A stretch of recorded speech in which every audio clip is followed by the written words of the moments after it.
paraît que t'as des propos intolérables. Où y a pas de tolérance. Enculé de ta race. I have come here to chew bubblegum and kick ass. And I'm all out of bubblegum. J'ai l'impression d'être un mini-jambiste dans un concours de coups de pied au cul.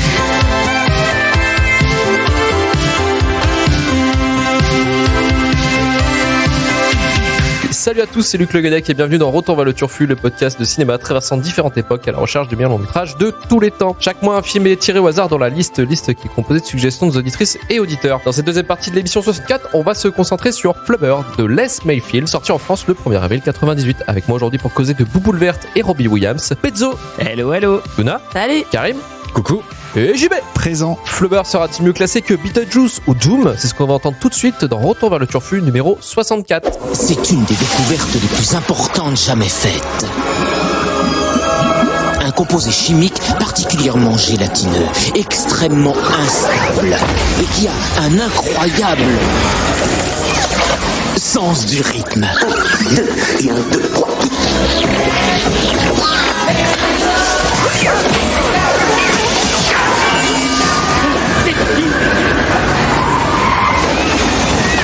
Désolé, premier vol. Robin Williams. Tu peux dire au revoir à la pesanteur.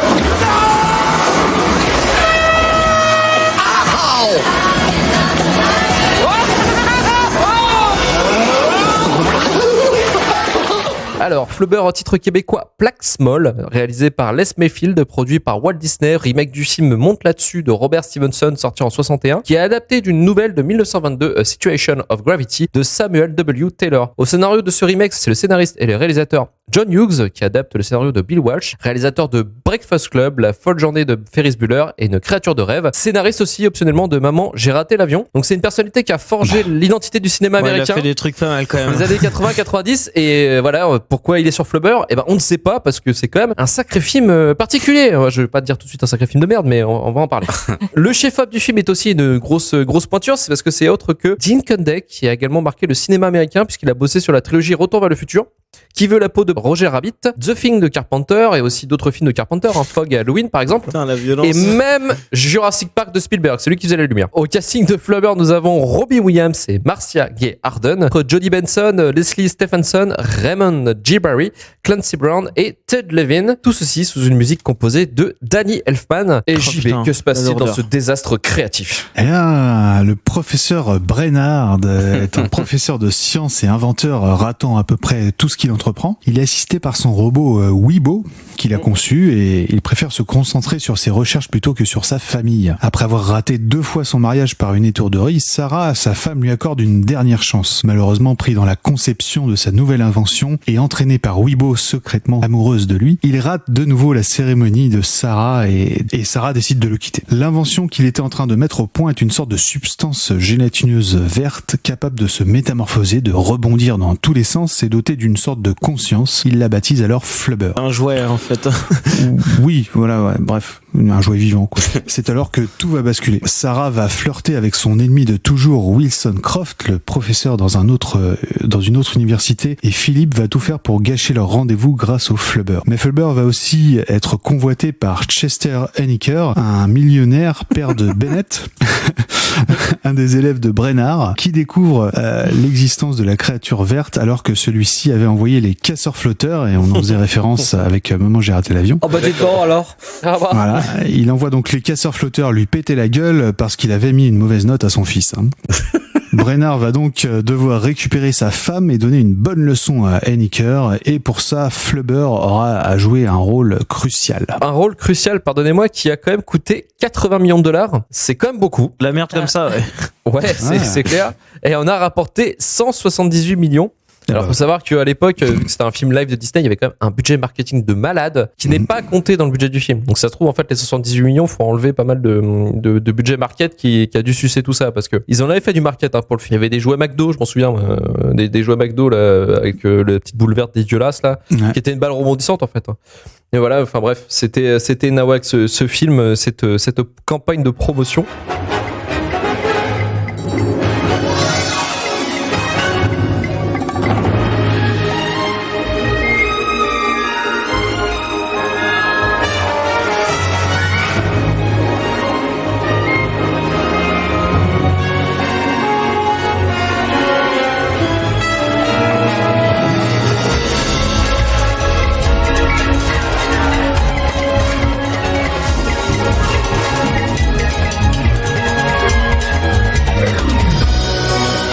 je vais vous demander, avant de commencer un petit peu de tacler sur le film, mais est-ce que vous aviez un souvenir de Flubber Est-ce que vous l'aviez vu déjà quand vous étiez jeune? J'ai dû le voir à la télé, genre un truc de réveillon de Noël avec tous les parents qui en sont en train de parler à côté, donc j'ai rien Et de capté. se bourrer au la film, gueule. tu vois, ouais, voilà, et que moi j'étais avec pas de son sur la télé pour pas faire chier les grands, et puis à rien capter, avoir juste un truc et Robbie Williams que j'avais trop envie de regarder bien, quoi, et d'avoir les casse-couilles derrière qui étaient en train de picoler, voilà. Super, le plaisir. Moi, je l'ai vu au cinéma. Non, Je l'ai vu au cinéma avec mon c'était un papa. souvenir éclatant de ce film ou pas? J'avais 10 ans. Bah, j'avais bien aimé. Et ton père, lui, n'est jamais refoutu les pieds dans une salle de cinéma, j'imagine. Après, j'ai vu plein de trucs en fait dans ces années-là avec mon père et là, bah, je crois que j'ai dû voir Independence Day. Cinquième élément. C'était quelle année l'Independence Day?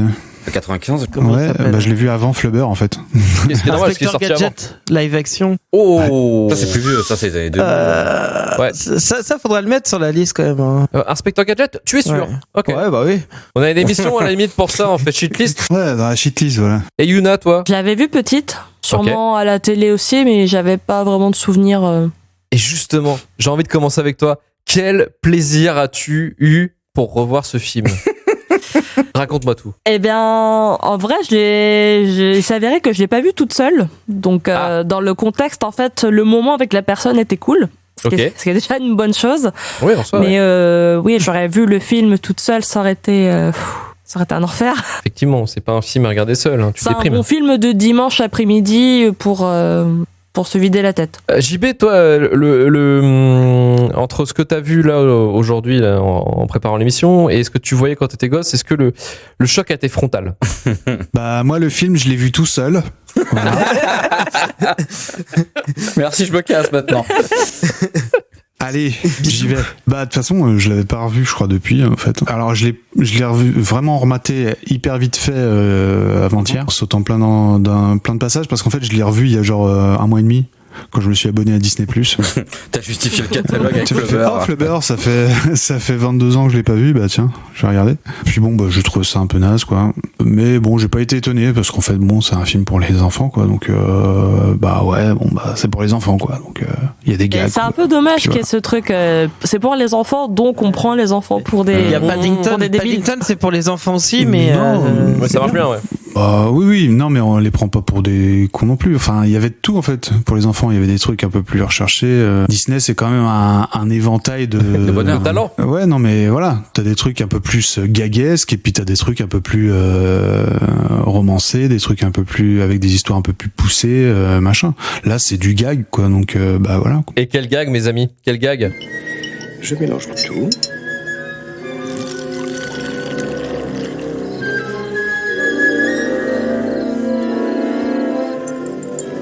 Et voilà.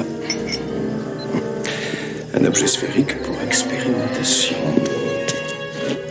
Parfait. Et maintenant, deuxième phase.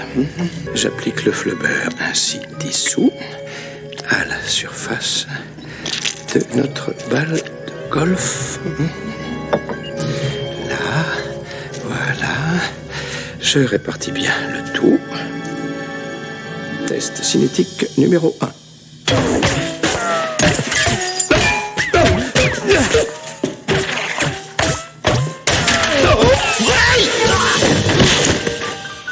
Ah, c'est du gag pour les enfants, quoi. Donc, c'est des gens qui tombent, des gens qui se prennent des trucs dans la gueule. Des cartoons. Puis voilà, quoi. En gros, le film, c'est de la romance et des slapsticks, quoi. C'est vraiment de l'humour. L'humour. Hop, il s'est pris un truc dans la tête. Lol. Bah, c'est Voilà. du cartoon en fait. Ouais, c'est ça. Ouais, Non, mais carrément. c'est ça. Oui, Ça. c'est Ouais, du c'est cartoon version film. C'est ça, c'est un peu aussi. Il y a un instant, maman, j'ai raté l'avion. Il y a un moment Space Jam aussi, un petit peu. Il y en a pour tous les goûts, en fait, de l'époque. Hein. Et puis, Avec dans, un tout, voilà, surflotteur, dans tout ça, il y a Robbie Williams qui joue le con, mais l'abruti avec du cœur et qui est gentil parce que c'est Robbie Williams, on déconne pas. Et ça a été un petit peu sa période parce qu'il a fait Jack, il a fait d'autres trucs, Hook aussi, où il joue un peu le con. Ah, genre, non, mais attends, mais Hook, c'est carrément Hook, c'est un mieux autre que. niveau, Ah, pour moi, tu mets Mais Robbie attends, Williams mais- dans un film, c'est la même chose. Hein. Pour moi, c'est de la merde. Donc, tu peux faire ce que tu veux. Non. Ah, Moi, mais il y a Jumanji. Will Hunting et tout, Jumanji. Ouais, ok, Will Hunting, ok, mais Jumanji, tout ça. Ouais, non, même dans sa période de film pour la jeunesse, c'était cool. En vrai, il y a des trucs genre Hook, c'était vraiment cool. C'était. Hook, c'est bien. Hook, c'est bien. Certes, trop c'est un bien, film pour Hook. c'est vraiment un film familial en vrai. Et Ah oui, j'ai Il a aucun problème avec ça, hein, mec. Mais hein, il est bien fait. c'est- Non, parce que... Le film familial, moi, j'ai pas de souci. Hein. Alors, tu dis pas c'est de la merde. Bah, moi, j'ai pas de souci, tu vois. Paddington, j'aime bien. Tu vois, parce qu'il y a du talent derrière. Non, mais même, enfin, je trouve que lui, il avait fait des films. Justement, c'était l'un de pas des rares, mais lui, il réussissait à se trouver dans des films et à aider un peu les films à faire des films familiales et pas trop cons où tu peux Il avait fait Casper aussi, je crois, non? Non, je veux pas de que c'est la Casper. voix. Hein. Je l'ai vu au cinéma, Casper. Attention. C'était bien naze. Putain, je plains tellement ton papa. Pezzo, toi, qu'est-ce qu'on a pensé de Flubber? Bolek. Non, bah, en vrai. Non, bah en vrai, c'est vrai. Hein. J'aurais eu 20 ans de moins, je pense que j'aurais bien kiffé. Mais j'ai pas 20 ans de moins, donc en fait, c'est Ça me semble logique. au début, je me suis dit. Ouais, bon, je m'attendais pas non plus à un grand film, mais je me suis dit, bon, c'est un Robin Williams, c'est un film pour gamins, ça va être un sympa, quoi. Et déjà, ça commence avec la musique de Danny Elfman, et sans déconner, il me sort par les oreilles, on l'entend partout, et ça me casse les couilles. Et en plus, c'est même pas sa plus belle partition de très loin, quoi. Ça commençait un peu mal, mais je me suis dit, allez, vas-y, on se relance quand même. En fait, pour moi, le vrai problème, c'est l'histoire. C'est qu'il... Ah bon En fait, il se passe genre rien, quoi. Rien. Littéralement rien. Il y a trois scènes qui sont mis bout à bout. Enfin, grosso modo, vraiment dans l'histoire principale, hein. C'est, je crée le truc vert, le Flubber. Après, il y a une scène de basket, la scène voiture volante, machin, etc. Et après, c'est la fin du film, mais elles ont même pas tant de lien que ça, parce qu'il y a...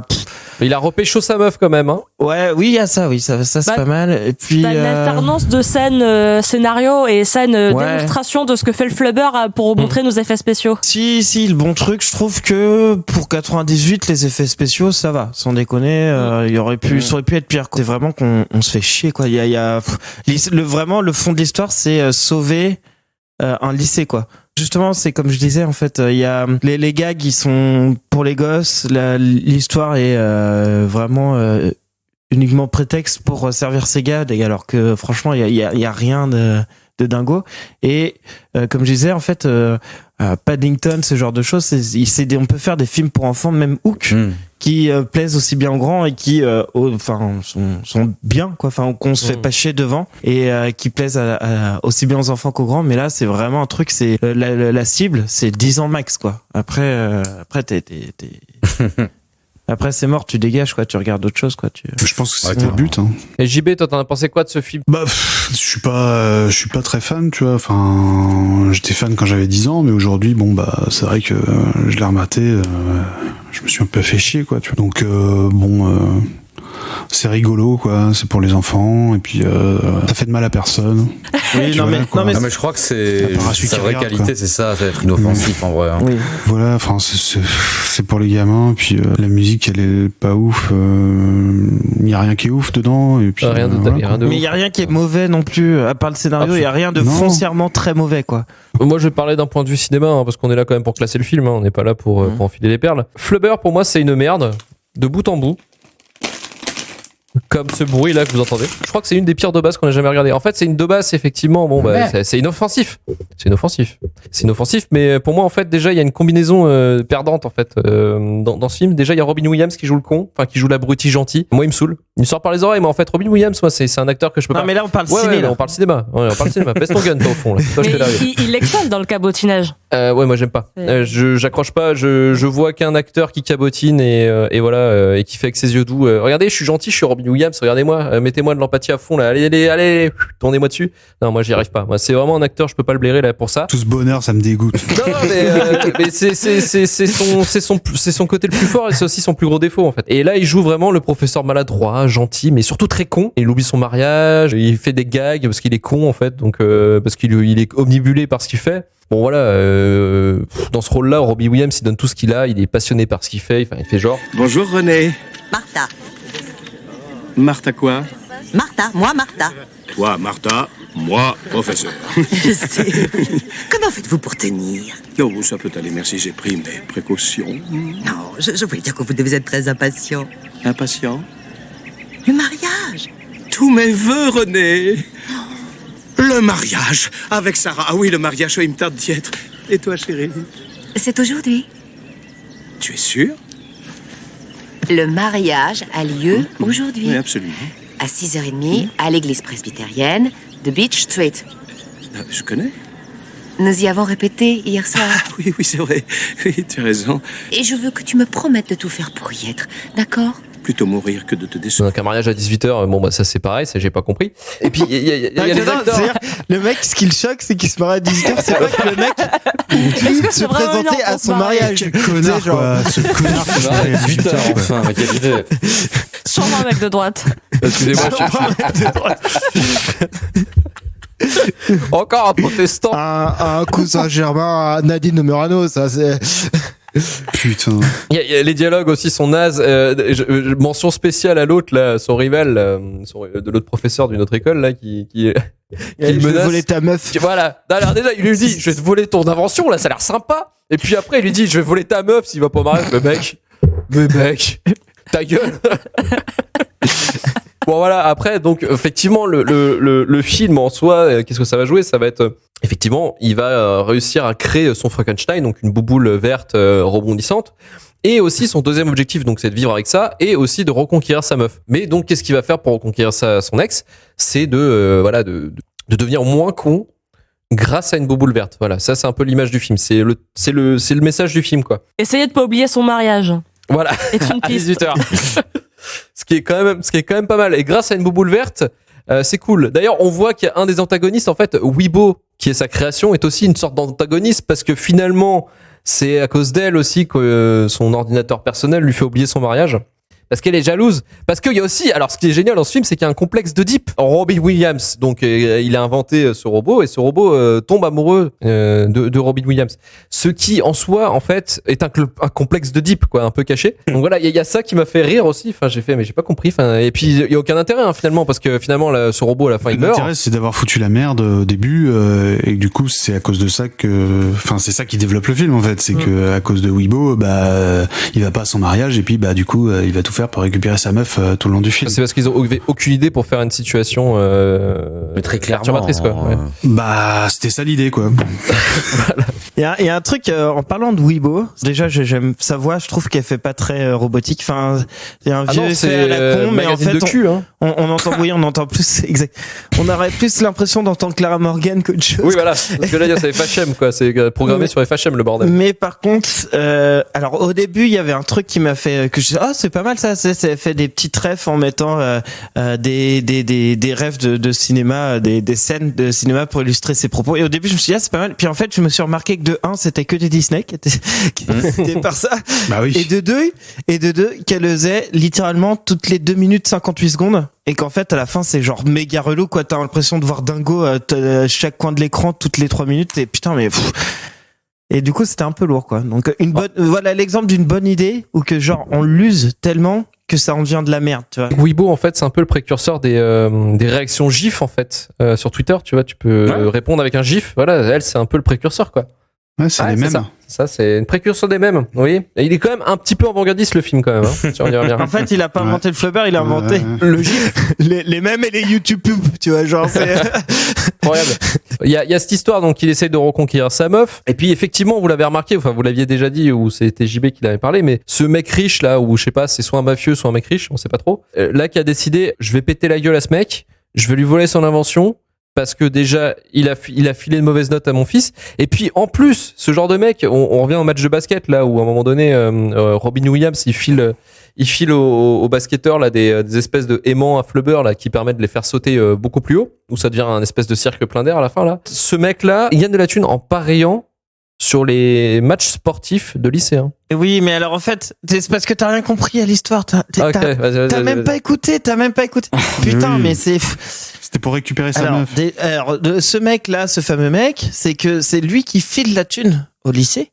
Tu vois, parce qu'ils ont pas un système d'éducation comme nous en France avec, tu vois, un ministère qui file de la thune. Là-bas, c'est pas comme ça que ça marche. Ils vont voir les gros méchants véreux pour qu'ils fassent des chèques pour l'éducation de leurs enfants et après ils doivent rembourser. Et sauf qu'ils peuvent pas rembourser. Et du coup, le mec essaie de se rembourser lui-même à travers l'invention du Flubber, ce qui est pas con en soi parce que c'est assez légitime. Voilà.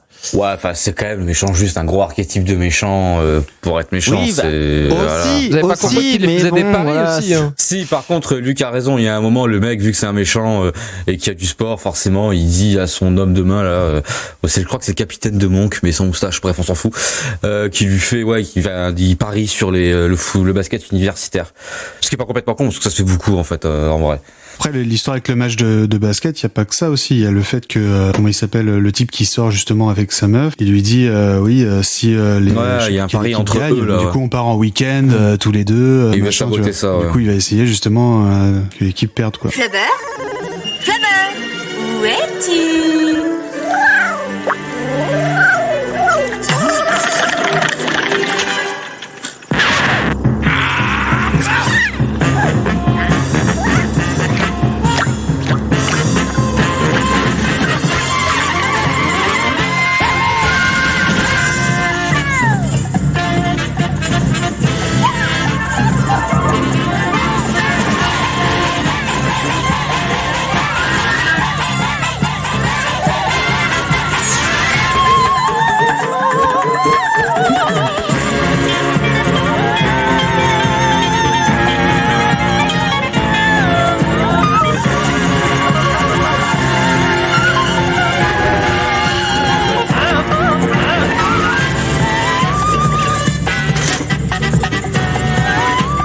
Bon, c'est mignon, mais j'ai une question à vous poser. À part faire sauter des basketteurs et faire voler les voitures, à quoi sert Flubber? C'est un peu sur quoi repose tout le film. Non, ils essaient de justifier quand même par rapport au délire, vu que c'est un bordel qui peut réussir à récupérer, amplifier l'énergie, machin, ce que tu n'y as. En vrai, dans l'idée, c'était genre trouver un nouvel élément qui pourrait être une solution au problème d'énergie. Je le développe vachement plus que le film, hein, mais c'est tiré en 2 phrases. Mais après, par contre, factuellement, c'est juste pour faire des goodies. En vrai, ce film, on lui accorde beaucoup trop d'importance pour ce que c'est, très clairement. Moi, ce film, je l'avais jamais vu avant aujourd'hui. Par contre, je le connaissais, comme tu disais tout à l'heure, Luc, à cause du merch de ouf qu'il y a eu à l'époque. Il y a tout eu, des jeux, des trucs dans les paquets de céréales, c'était affolant. Après, c'est un mauvais film, il va prendre une sale note, mais en vrai, il m'a fait sourire 2 fois. Il t'a fait sourire où? C'est mieux que La Passion du Christ, quoi. En vrai, au début, oui, ouais, un peu comme Pezzo au début, Weebot, j'avais trouvé le truc cool. C'est l'image contextuelle. Robbie Williams, il me fait un peu marrer, puis des gens qui tombent, ça me fait marrer. Puis j'ai mon imaginaire à la con, c'est une scène où j'ai beaucoup ri, mais c'est parce que c'est mon cerveau qui fait le travail. Quand Jean-Christophe Playboy qui veut piquer sa meuf là, il y a la fin, il y a la baston finale entre Flubber, les gentils et les méchants, qui lui, il avale le Flubber. Et j'aurais bien voulu remonter la scène en mode quel le survivant, tu vois. Tu vois, c'est genre le truc, il explose avec un gros oh Shinderu. Mais après, ou genre le voir au chiottes après, tu sais, genre. C'est une fatality de Mortal Kombat, quoi. Donc ça, c'est plus le même. Voilà, mais c'est pareil, je rigole parce que je fais ça tout seul. Mais après, en vrai, comme je disais à JB tout à l'heure, moi je l'ai pris ce matin au petit-déj. Franchement, en vrai, ça passe. Oui, ça passe. C'est ce que je te disais. En fait, c'est un film de petit-déj pour les enfants, tu vois, que tu mets le matin avec pour une tes oreille, gamins, avec un œil, ça fait du bruit. T'as l'impression que t'as les clés qui gigotent devant toi en mode, il se passe un truc, c'est très bien. Voilà, j'avoue que ça fait peut-être trop d'argent pour juste vendre des jouets, mais après c'est maladroit en fait. Limite en fait, je trouve que des fois c'est mignon parce que c'est maladroit. C'est maladroit dans la repompe des casteurs flotteurs, c'est ultra maladroit dans la scène, c'est 3PO. Mais je sais pas, ça fait délirer. Et en même temps, je me suis posé la question, est-ce que J.K. Rowling a pas volé à Flubber l'idée de la voiture volante? Ouais, mais moi aussi je me suis dit putain, parce mais que c'est la chambre des secrets, c'est sorti après. De façon, en bouquin. Et le truc de on se présente à une fenêtre pour Bon, c'était fait avant dans l'original quelque part, je pense aussi. J'ai pensé aussi. Je vais vous donner de l'eau à votre moulin en disant que John Hughes, le scénariste du film, est un pote à Chris Columbus qui a fait le premier Harry Potter. Ouais, mais mind blow les gars, mind blow. Donc on restera là-dessus en fait. On restera là-dessus. Sans Flubber, il y a pas Harry Potter 2. Voilà. Alors, c'est quoi là? À cause peut-être de Flubber, on a Harry Potter 2. Non, ça dépend le point de vue, mais non, ça va, s'il est bien le 2. Il y a un truc qui me fait marrer quand même, c'est le nom du scientifique. Genre, c'est brain hard. Il y a que moi que ça, tu sais, ça fait cerveau dur scientifique, quoi. Ça me fait marrer. Ça, en fait, ça m'a fait tout le film aussi, ça. Et ça me fait marrer tout seul. C'est des petits détails comme ça à quoi tu te raccroches, quoi. La richesse. La richesse. T'avais regardé l'original ou pas, du coup, Karim, toi? En vrai, j'ai essayé, j'ai fait les 30 premières minutes. Ça passe parce que le géo trouve tout, le scientifique fou, même en 60, en noir et blanc, ça marche. Alors, j'ai pas fait tout le film, mais il y a un truc, c'est que Weebot, à la base, c'est un humain. Tu sais, c'est une vieille dame, comme une gouvernante, ou un truc comme ça. Donc, ça m'a fait marrer de voir effectivement qu'on l'avait remplacé par une machine. C'est très futur 2000, c'est bien. Après, c'est pareil, c'est chiant. Tu le vois pareil faire des trucs et il invente le flubber. Faut pas dire c'est gênant parce que 61, mais il invente juste une patte qui devient, enfin, ça bouge pas, hein, voilà. Si le rôle de sa femme, future femme, voilà, est mieux parce que tu la vois très rapidement et genre elle est vénère pour de vrai, elle est pas juste victime que quelqu'un soit pas venu à l'hôtel. Là c'est en mode non, nique sa mère, je vais retourner travailler, lui toi je veux plus te voir, va brûler ta mère. Ce qui est censément logique quand même si elle a attendu 6 heures à l'église. Et pas à la décharge du film, le flubber donc 98 tu termines quand même sur ce gag là où même au bout de 3 fois il arrivera pas à être à l'heure, hein, parce que c'est grâce à la technologie qu'il va quand même commencer son mariage. En parlant de gag, il y a un gag qui fonctionne extrêmement bien. Le seul qui m'a fait rire, c'est le gag du père et de son fils qui fait non mais là t'inquiète, vas-y, on va mettre tu vas dormir. Il y a pas de monstre sous le lit, il y a pas de monstre dans le placard. Oui. Et là t'as Flubber qui arrive, qui défonce tout dans la baraque. Tout pareil que les gags avec Dingo là de sa copine là volante là. Oui, bon. Je trouve que il y en avait trop. Genre à la fin j'étais putain oui bah encore une fois tu vois genre il y a trop de répétitions quoi, genre ça aurait été 2-3 fois un peu plus parsemé, ça aurait été pas mal je trouve. T'en as un qui marche de gag comme ça, c'est alors qui est très con, c'est des deux flotteurs qui prennent une baffe, enfin 2 balles sur la gueule. Mais il y a pas une boule de bowling dans l'histoire? Si. C'était une balle de golf et une extrêmement boule de mal montée cette séquence d'ailleurs. Ouais mais même si Flubber, ok je vois fun, ça rebondit, une boule de bowling quand même, je veux dire c'est tu meurs. Ouais voilà le mec. Oui. Oui, mais c'est du cartoon, c'est ouais, normal. mais ils auraient pu juste mettre un ballon de basket, c'était bien. Tu vois, ça fait partie des petites erreurs qui m'ont un peu sorti du bordel. Parce que l'histoire, c'est que les mecs se font bolosser du coup par des boules, des objets cylindriques avec la patte à Flubber. Et les mecs après, ils reviennent chez le millionnaire, et ils font putain, c'était chaud. Et ils ont la gueule défoncée. Et le millionnaire, il regarde et il fait vous avez encore bu vous, hein? Là, putain. Non, mais en vrai, si tu réfléchis un peu, le mec, s'il faut, avec ses 2 balles qui rebondissent tout le long du film, tu le vois 3-4 fois, il a créé le mouvement perpétuel, tu vois. On pense pas, s'il faut, au Flubber, il faut faire avancer la science. On lui chie dessus depuis tout à l'heure. Ouais, non, mais ce qui est bien, c'est qu'il a créé l'ennui aussi. L'ennui perpétuel. Il a créé une voiture volante dans l'indifférence quasi totale. Ouais, c'est ça qui est ouf. Ça, c'est un talent, ça, de créer quelque chose et t'en as rien à branler, quoi, pour le personnage. Ouais, c'est cool. Ok, voiture volante, je m'en fous. Vas-y. Casse-toi. JB, t'as des choses à dire ou pas? Ou peut-être Yuna, attends, pardon, excuse-moi.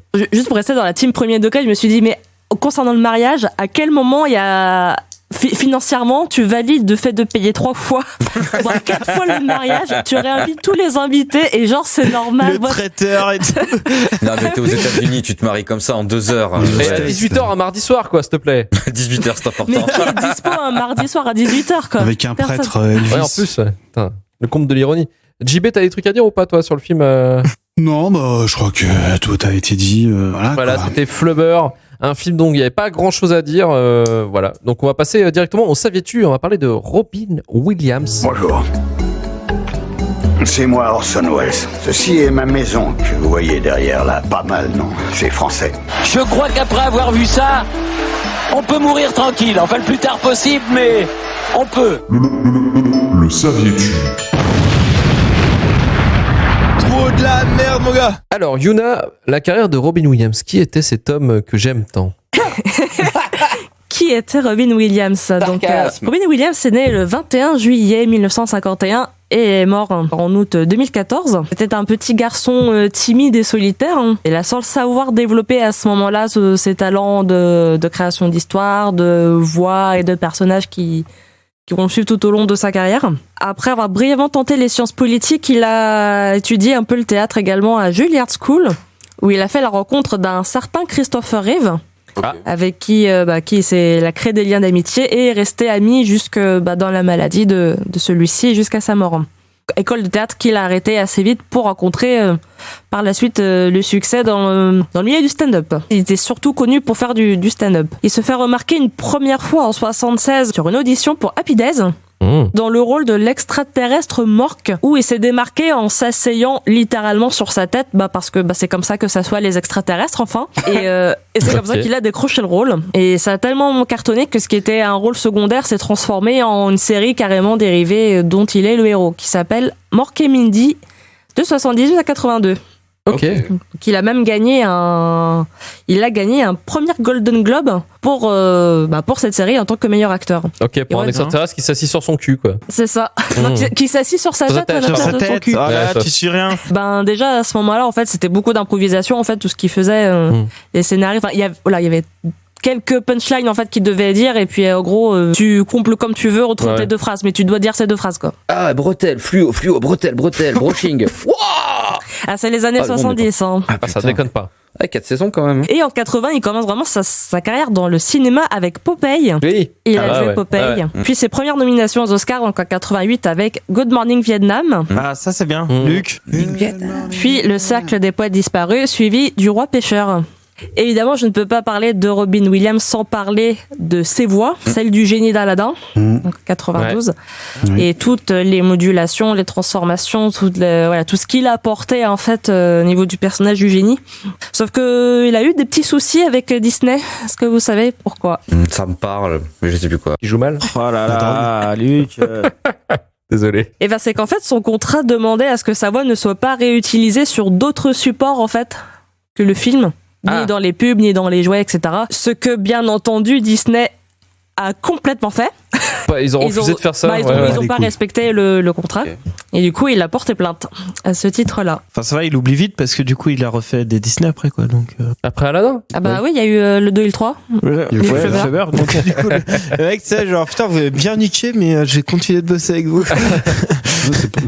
Non, en fait, c'est Disney qui lui a fait faire Flubber, tu vois. Et la consécration donc de Robin Williams, ça se fait avec Madame Doubtfire, qui a eu 3 récompenses. Donc là, après, effectivement, on est dans la période où il y a eu beaucoup de films pour les enfants comme Hook, Jumanji, etc. Voilà, c'est un peu le même ressort en fait qui ressort à chaque fois, le type de personnage. Il avait un timecast carré. Un peu loufoque. Le gars qui cabotine, quoi. Et dans les années 2000, changement de ton parce qu'il enchaîne 2 films qui sont dans un registre plus sérieux. Donc Insomnia de Christopher Nolan. Oui. Et Photo Obsession. Donc ça s'appelle One Hour Photo en anglais, qui montre une palette de rôles moins comiques et beaucoup plus dark. Ouais. Pour le coup, je les ai pas vus, mais ça m'a rendu curieuse de les voir. C'est pas mal. Il joue autre chose en fait. Ouais. Bah, c'est bien. Et justement pour les gens que ça énerve de le voir cabotiner, ça peut. Ah bah c'est un deuxième regard. Non, il a alors les cheveux blonds en plus quoi dans Obsession. Oui. Ouais. Il en avait besoin à cette époque-là aussi de sortir de ses rôles justement. De grands gamins qu'il avait en permanence. C'était, je me rappelle sur la sortie d'Insomnia pendant la communication, souvent c'était ça. Vous allez voir Robin Williams comme vous n'avez pas l'habitude de voir Robin Williams en fait. Ouais, après dans les années 90, il avait commencé à essayer d'amorcer un peu plus sérieux avec le cercle des Will Hunting, le cercle des poètes disparus, mais Will Hunting, il a eu un Oscar pour ça d'ailleurs. Donc en 2014, que je remonte un peu plus loin dans le temps, premier diagnostic qui est posé. Donc le premier diagnostic c'était Parkinson. On commençait à avoir des signes sur le tournage de La Nuit au Musée 3 qui s'avérait compliqué pour lui en fait. Car il avait des pertes de mémoire, il avait des pertes de mobilité, il avait un peu plus de mal à retenir son texte. Et en fin de compte, on a su, donc il est mort en août 2014, et on a su après coup en 2015 qu'il s'agissait d'une maladie qui s'appelle la démence accord de Lewy, qui en gros t'as les symptômes de Parkinson et de Alzheimer à la fois. C'est assez bourrin en termes de dégénérescence. Cadeau. Allez. Et donc l'acteur il s'est suicidé, non? Voilà, il s'est suicidé pour je pense que c'est une raison valable, hein. Oui, voilà. J'ai pas envie de devenir une charge pour ma famille, je me casse, quoi. C'est ça, oui. Tu trembles et tu te souviens plus que tu trembles. T'imagines, putain, horrible. Donc oui, pour éviter toute la dégénérescence en fait qui s'annonçait. Donc on connaissait Robin Williams également pour son mode de vie dans les années 70-80 un peu plus dissolu.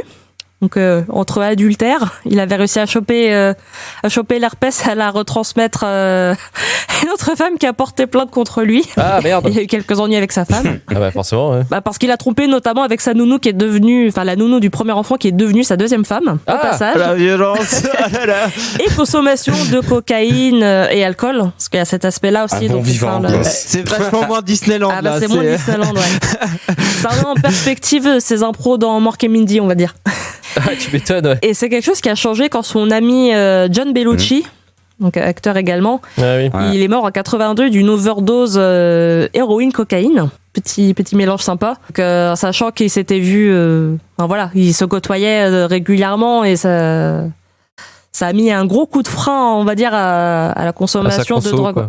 Et même dans le milieu Hollywood, en fait, ça a calmé tout le monde. Ouais. Et donc après 20 ans de sobriété, il a réussi à rester pendant 20 ans et en 2003, depuis 2003, il a alterné entre alcool, cure de désintox. Il était malheureusement connu un petit peu pour ça aussi. Il était dépressif aussi, je pense, d'une certaine manière, lui. Vraiment regarder Flaubert différemment. Pour finir sur une note un peu plus joyeuse, ce qui restera également de Robin Williams, ce sont toutes ses improvisations, que ce soit les interventions radio dans Good Morning Vietnam, que ce soit dans ce film pas forcément terrible de La Cage aux folles.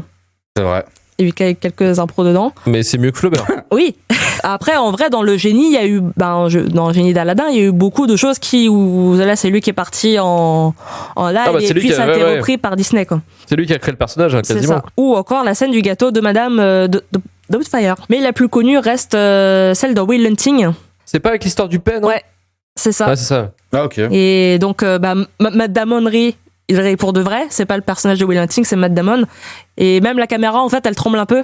Parce que les mecs sont payés parce que le caméraman est en train de se marrer. Ouais. On en profite peut-être pour Flaubert, un film de merde, mais regardez, Will Hunting, finalement, c'est un beau film. Je pense que ça rend un peu plus hommage au talent de Robin Williams. C'est son meilleur film. C'est son meilleur film. Et puis c'est aussi le meilleur film de Ben Affleck, quoi, aussi. Accessoirement, quoi. Matt Damon aussi. C'est son meilleur film aussi. Ouah, non, il a fait des trucs pas mal. Ah mais je déconne. C'est bon, on se fout de sa gueule. D'ailleurs, c'est quoi votre film préféré de Robin Williams, finalement? Moi, c'est Hook. Hook pour JB.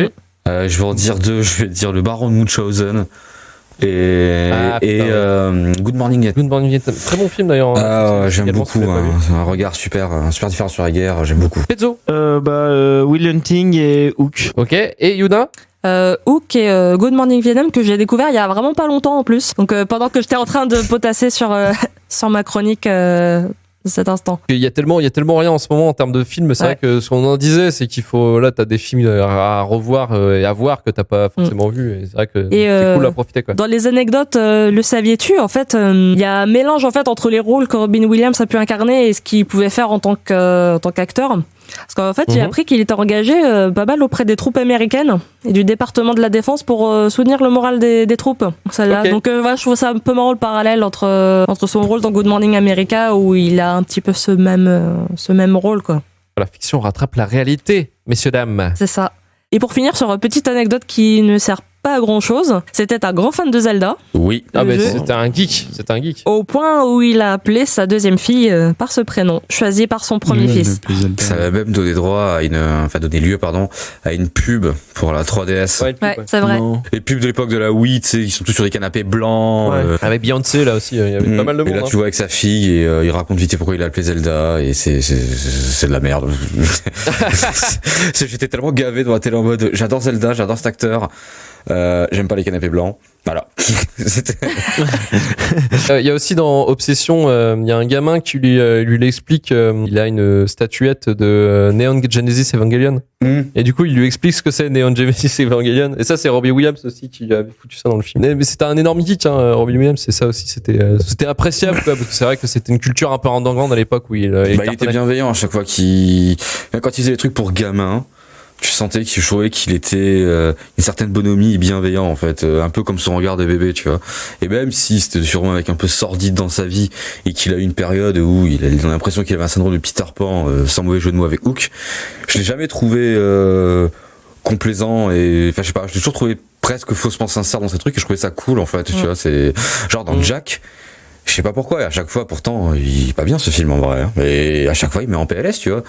espèce de version américanisée de la progéria de l'extrême où tu ressembles juste à un adulte quand t'as 10 ans. Je sais pas comment il se démerde, mais il le fait bien. Limite, ça fait peur. Nous, en France, on a fait Thème de Patrick Sébastien. Mais en vrai, quand tu... Enfin, je pense n'importe quel acteur, mais particulièrement quand tu improvises, c'est toujours une partie de toi que tu exposes au public. Et je aussi, pense et j'espère surtout, en fait. Oui. Parce que sinon... Quand t'apprends que des acteurs que t'aimes beaucoup, enfin en tout cas pour moi, quand j'apprends qu'un acteur que j'aime beaucoup, que j'apprends que c'est ou une actrice, que cette personne fait de la fils de puterie en dehors, ça m'emmerde toujours parce que quand j'ai l'impression d'être fait berner en mode putain t'avais l'air sincère, tu vois. Et lui je l'ai toujours senti sincère, alors que même s'il avait une vie un peu chaotique, ça avait l'air d'aller, tu vois.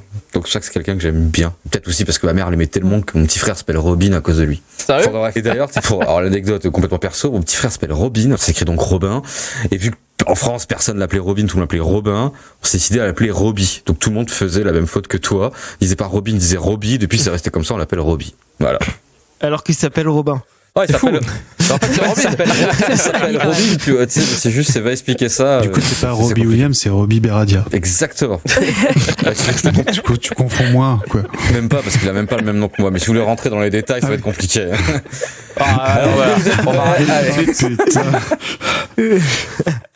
Pas ce soir, pas maintenant, pas sur Flubber. Karim. Le mec se sera livré sur Flubber. Si ce film est pas magique. Moi, j'avais bien aimé Jack quand j'étais petit. T'aimais bien en fait, Jack, j'aimais bien Jack parce que j'aimais aussi Big quand j'étais petit. Tu ouais, vois. avec Tom Hanks. Ah, il est bien Big. Ouais, mais Big, il est bien. Le même délire, tu vois. Bah, je sais pas. Après, Jack, c'est plus. Je trouve que c'est plus. C'est tire-larme. C'est plus triste, Jack, que Big, quoi. C'est méga tire-larme. Mes films préférés, carrément. putain. Alors que Big, bon, c'est juste un sort, tu vois. Donc voilà. Jack, bon, c'est une maladie.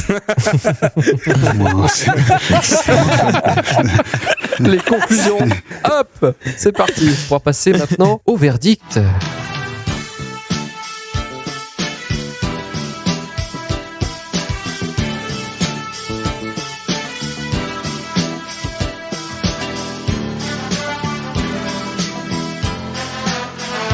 Rendez-vous avec quelqu'un qui veut voir mon travail. De la merde. De la merde. De la merde. De la merde. De la merde, de la merde. Alors, le verdict, on va commencer avec le classement et les 5 premiers qui sont positionnés dans ce classement, qui je rappelle maintenant est de 47 films quand même. Bientôt 50. Bientôt 50. Les 5 premiers sont Pulp Fiction, Alien, C'est arrivé près de chez vous, 2001, l'Odyssée de l'espace, Fight Club.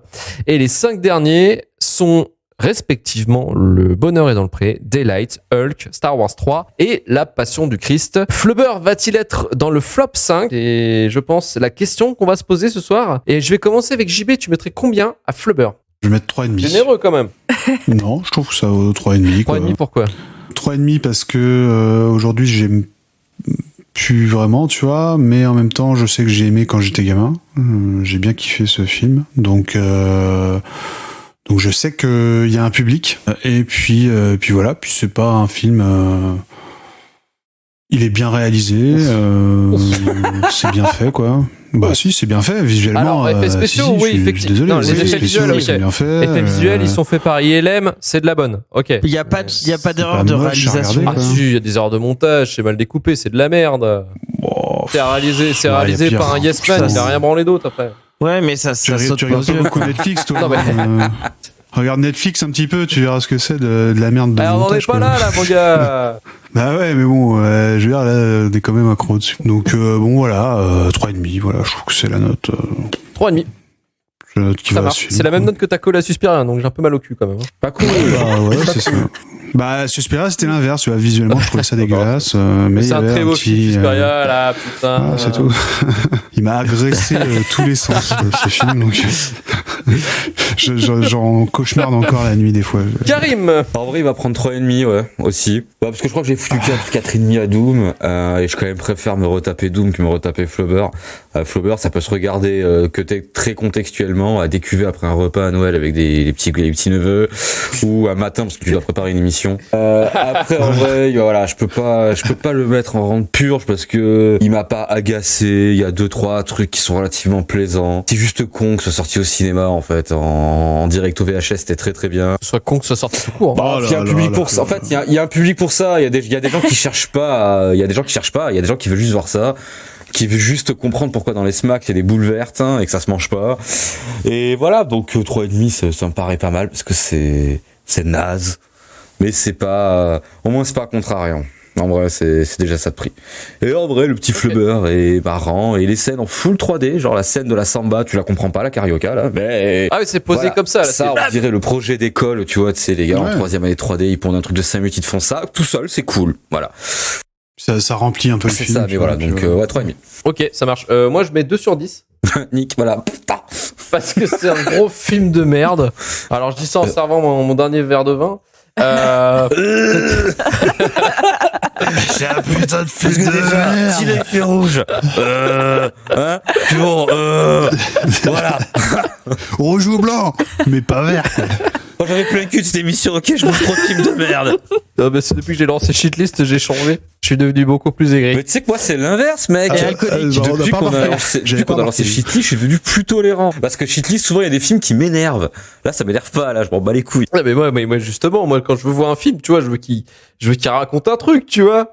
Et là, il raconte même pas un truc, tu vois. J'ai l'impression, je trouve qu'il y a plus de sens sur la môme. On y revient sur l'épisode de Shitlist. Non, mais voilà. Robbie Williams qui joue le gogol, c'est bon, j'en ai marre. 2, c'est la note que t'as mis quand même à La Passion du Christ. Pour toi, ça s'équivaut, quoi. D'où tu remets en cause, peut-être. Je pense que La Passion du Christ, il lui mettrait 0,5 juste parce qu'il y a de la pellicule qui a été faite maintenant. L'après Shitlist. Mais non, il lui a mis 2. Oui, mais je pense qu'il aurait, maintenant, ça sera en mode encore plus, Oui. Non, parce que j'ai mis 2 parce que c'est réalisé par Mel Gibson. Mel Gibson, il a une histoire quand même. Mais, et c'est pareil, je mets 2 parce que Robbie Williams, il a une histoire, tu vois. Vivant le film nul avec un no-name, en fait, quoi. Je mets -4. Voilà. Le film, il raconte rien, c'est de la merde. Non, même les enjeux sont nuls. Les enjeux, c'est quoi? C'est récupérer sa meuf et faire voler sa voiture. Merci, c'est cool. Bon, c'est pas mal comme enjeu, moi, je trouve. T'as une voiture qui vole, toi? Voilà, allez, ne pas rater son mariage à 18h. Voilà. Ah, mais ce radio bistrot d'Anne Romanoff que tu nous fais. 18h. Et puis on va voir, et puis de toute façon, tout ça. Le montage est catastrophique, c'est full valeur. Enfin, il y a aucun truc pour retenir le film. C'est mal monté, c'est mal découpé, c'est mal filmé, c'est filmé par un unijambiste là qui a rien de branlé que Flubber. Ce sel. En fait, le seul truc qui est bon, c'est juste en fait les effets visuels, c'est tout. Mais en fait, même Flubber, ils ont raté parce que Flubber, en fait, sans Robin Williams, il a une vie, il joue comme un Gremlins en fait. Et je trouve ça dommage parce qu'en fait, il aurait été peut-être plus impliqué. Je sais pas, il aurait pu avoir une âme, un truc. Et en fait, non, il a que dalle. C'est juste une boule de merde là qui fait du bruit, qui fait de la danse pendant 4 minutes, quoi. Donc voilà, et qui fait voler des voitures. Donc ça, c'est pas mal, mais voilà, c'est un film de merde. Je vous déteste, ceux qui ont foutu le film, je vous déteste. Voilà, je passe un mauvais moment. De toute façon, moi, j'aime personne. Ouais.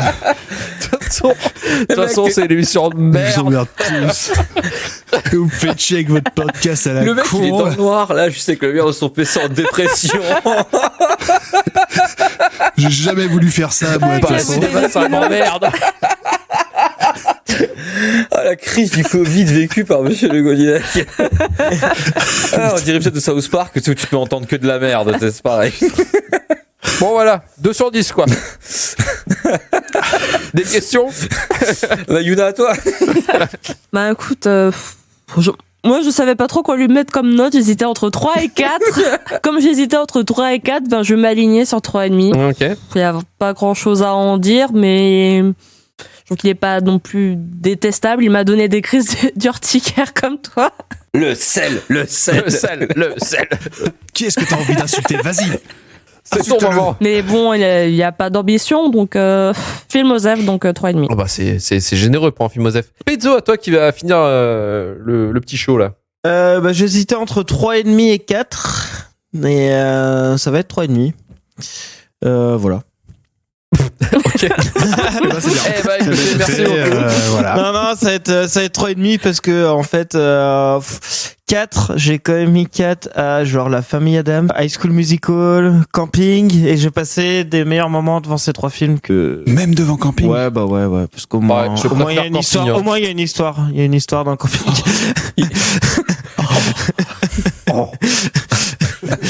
Ah, j'ai fini. Non, mais après, je mettrais pas moins parce que faut pas déconner non plus. Ça reste un. C'est pas un film avec des défauts majeurs, quoi. Enfin, à part l'histoire, il y a pas d'erreur grave, quoi. Donc ça me paraît pas mal. Flubber, c'est 3,2 sur 10. C'est beaucoup trop. Bon, je respecte quand même, les gars, votre avis. Sinon, il n'y aurait pas d'émission. Putain, il est au-dessus de Star Wars 3, sa race. Eh oui. Il faudrait que Star Wars 3 soit devant, quand même. Il est juste au-dessus de Star Wars 3, mais ce qui le met Flubber dans le pire 5. En même temps, vous l'avez particulièrement défoncé, Star Wars 3. C'est quand même... Il l'a cherché. Il y a un consensus mou autour de 3,5 quand même. Pas autant, quoi. Moi, je suis toujours scandalisé. On nous a fait un procès sur l'autre numéro, déjà. Romain, il savait pas où se foutre quand il a su que Star Wars 3 était avant-dernier. Donc Flubber arrive 46e sur 48 avec 3,2 sur 10 de moyenne. Voilà, un film foutu dans le flop 5. Je veux plus entendre. Il est avant et après quel film? Alors, il est juste en dessous d'Hulk. Ok. Il est juste au-dessus de Star Wars 3. Je suis content parce que le bonheur est dans le prix n'est plus dans le top 5 des merdes. Oui. Et il en reste plus qu'un et Daylight n'est plus non plus. Et ça, je serais content quand même. Que Daylight ne soit plus dans le flop 5? Ah, Ouais. ça fait beaucoup de films quand même. Là, tu demandes beaucoup, Pezzo. Ouais. Je trouve que non, t'abuses. Il va falloir qu'on aille gratter du caca quand même. Là. Ouais, là, va falloir qu'on pense. Moi, j'attends que 2001 soit plus dans le top 5. Et après, tu pars. Et après, c'est bon. Je drop the mic. Je me casse. J'ai fait ce que j'avais à faire. Petit à petit, tu y arriveras. Ouais, peut-être, peut-être. Quel objectif saboter le truc. Après, il est 4ème. Ouais, c'est vrai qu'il est 4ème. Donc, t'as 2 films à placer, quoi. Ouais. Ah, mais ça devient dur à placer bien, là-dedans on va quand même. bien. Ouais, c'est un peu serré quand même. C'est un peu un mouchoir de poche. Hein. Dans le bas du classement, c'est vraiment un gouffre. Tu peux placer ce que tu veux, mais C'est vrai. là, non, tout le top 5, c'est compliqué. En tout cas, n'hésitez pas à nous envoyer vos films à hervéturfer@gmail.com pour qu'on mette un tas de sel dessus. Hein, surtout, c'est notre spécialité ici. On a le sel de Guérande à côté.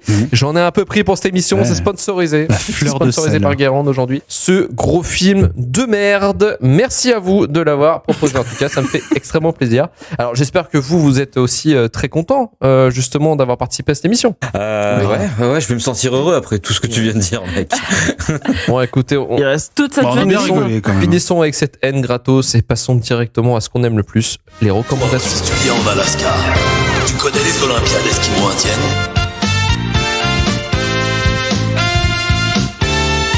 J'en ai entendu parler. Tu dois être très fort dans la discipline mangeur de Moktouk.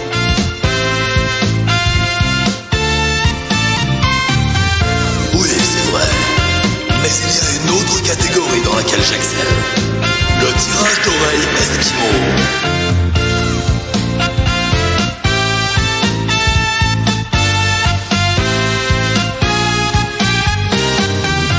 Tu veux qu'on se tire l'oreille? Retour vers le Turfu, c'est pas que des recommandations dans le passé, c'est aussi des recommandations dans le présent. Et cette phrase n'a plus aucun sens quand on tombe sur des films de merde.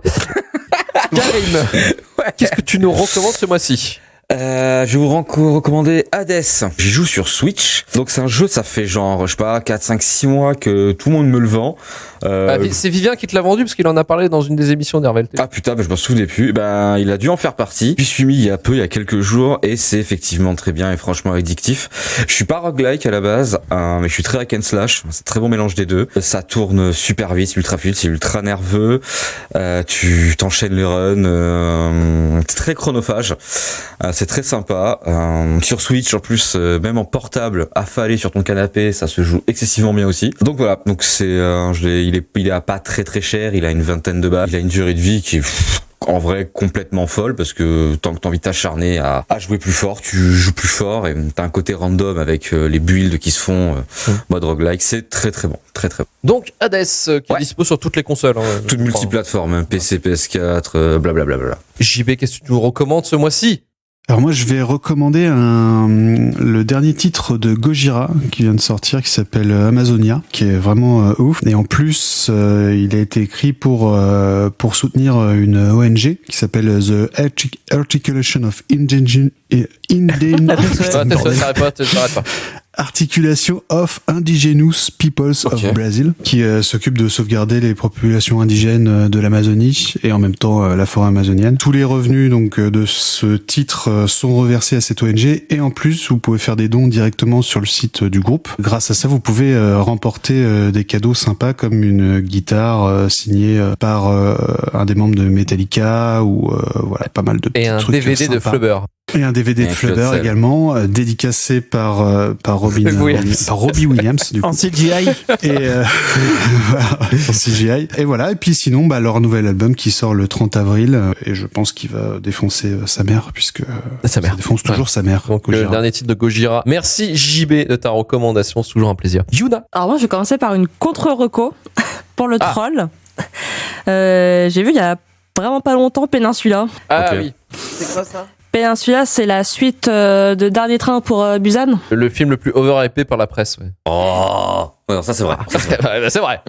C'est pas la qualité du film, c'est qui effectivement. J'avoue, moi je l'avais bien aimé ce film-là, mais par contre Peninsula, alors je savais de réputation que c'était moins bien. Et effectivement, en fait, on n'attend pas forcément d'un film coréen qui reprenne les codes du blockbuster américain en moins bien fait, quoi.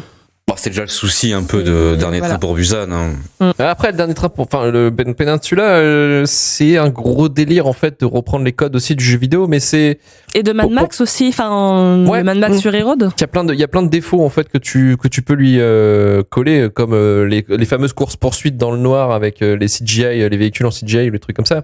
Il y a plein de trucs tu peux lui coller, mais en fait c'est des délires de créateurs. Ça marche pas, mais c'est des délires que lui il a voulu placer aussi. C'est assumé créativement. Enfin, c'est fatigant quoi. C'est un Left 4 Dead assumé, mais c'est un peu chiant quoi. Et en reco, donc comme je disais, je regarde plus forcément de nouveaux films qui viennent de sortir, forcément. Mais par contre, j'ai découvert un film de 87. Alors peut-être que je suis la seule à ne pas le connaître avant. Ça s'appelle Angel Heart. Ah putain, de avec De Niro. Avec Robert De Niro et Mickey Rourke. Que je ne connaissais absolument pas et qui est un très bon film, effectivement. C'est quoi? Tu pourrais résumer comment pour donner envie à ceux qui l'ont pas vu? Donc Mickey Rourke, le personnage de Mickey Rourke, c'est un détective privé qui se retrouve mandaté par un mystérieux personnage incarné par Robert De Niro sur un mec dont j'ai complètement oublié le nom en fait, qui se serait fait passer pour mort, qui est officiellement dans un hôpital psy, semble avoir disparu du radar, sauf qu'il lui doit une dette à Robert De Niro et voilà, toute l'enquête se déroule autour de ça. Et ça se passe dans le bayou, c'est dégueulasse. C'est ce que j'allais dire. Il y a une première partie très brièvement qui se passe à New York avec les clichés de New York, la ville dégueulasse, les cages d'escalier à l'extérieur, etc. Mais oui, c'est plus intéressant en fait toute la partie qui se passe dans le bayou, côté un peu horrifique, mais sous le soleil quoi. Non, c'est très. Et quand je cherche Angel Art, je tombe que sur des sites de salons de coiffure. C'est tellement pas étonnant. Angel Art. C'est putain de coiffeur encore. On en reparle, cet enfer dédié. Comment ça se fait? Non mais c'est Art, le cœur. Moi aussi j'ai cherché. Art, d'accord, ok, putain. Cœur d'ange. Je cherchais Angel Art. Mais moi aussi j'ai cherché ça tout à l'heure, je trouvais pas. Je trouvais putain c'est. De quoi elle parle?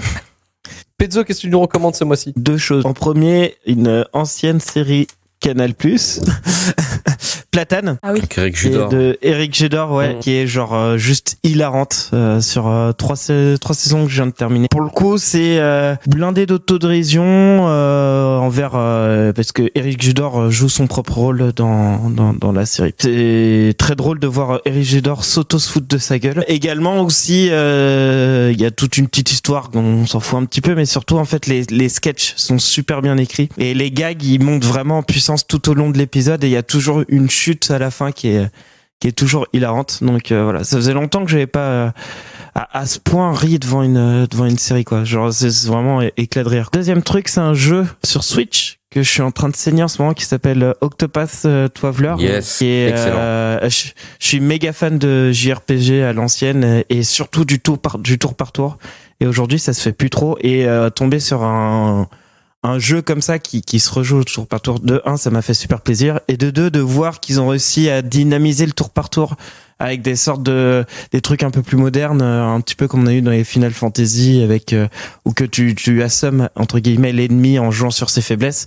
Je trouvais ça juste trop bien, et voilà, et une direction artistique qui est top. Donc je vous recommande, c'est assez cool. Je pense que ça a l'air un peu le bordel le scénario. Je pense que je vais vite me perdre et plus rien comprendre, mais je m'en fous. C'est plus pour le gameplay que ça. Le lore, il est complètement dingue, hein, et en vrai, le jeu va t'aider quand même. Le jeu est sympa parce que t'as multitude de rencontres de multitude de persos avec toutes les vies de chacun. Ouais, c'est un peu à la FF6, j'ai remarqué dans l'idée, quoi. C'est un peu Suikoden aussi, mais c'est fat, hein, c'est très très lourd. C'est très très lourd. Ouais. Bah du coup, je suis à vingtaine d'heures de jeu et pour le moment ça se bouffe bien, donc voilà. Ok, Octopath Traveler sur Switch. J'ai fait un RVLT il y a pas si longtemps, c'est-à-dire la semaine dernière, donc j'avais recommandé It Takes Two, un jeu vidéo coopératif à faire sur PS4 là, qui est sur PS5, sur PC, je crois qu'il est sur Xbox aussi, qui est vraiment sympa à faire. Et là, j'ai pas trop grand-chose à recommander parce que j'ai pas mal de boulot au niveau montage là, fait avec toutes les émissions qu'on a chié là dernièrement. Non, juste un podcast que je prends toujours un plaisir à écouter, c'est Giga Music. Finalement,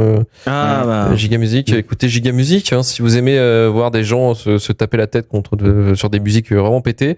Là, ils avaient fait le dernier épisode, je crois que c'était sur les reprises de Queen, la version Eurodance. Écoutez, c'est un plaisir de voir 4 personnes souffrir. Ça fait plaisir d'écouter ça, de 4 personnes mourir sur du Queen repris Eurodance, c'est une expérience, c'est quelque chose à vivre, je pense. Bah, c'est tout pour l'émission, je pense. On peut finir. En tout cas, merci de nous avoir écoutés jusqu'au bout, malgré tout ce tas de sel dégueulasse et absolument sans retenue. Soif. Ouais, ça donne soif, hein, bordel. Merci Yuna, merci Karim, merci Pezzo, et merci JB.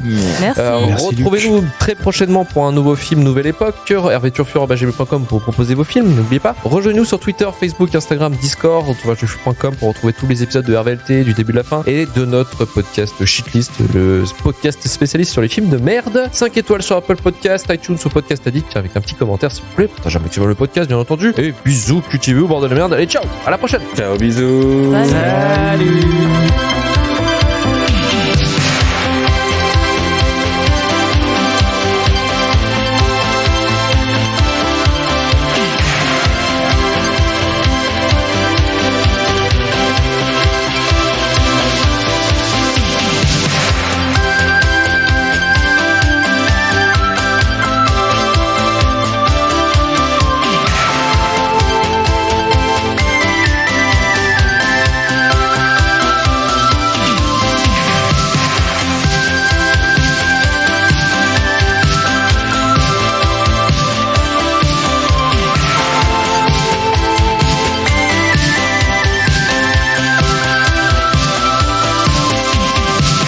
Numéro 221. C'est le début, ça. 221, on est dans les C de l'idée. Non, dans les E.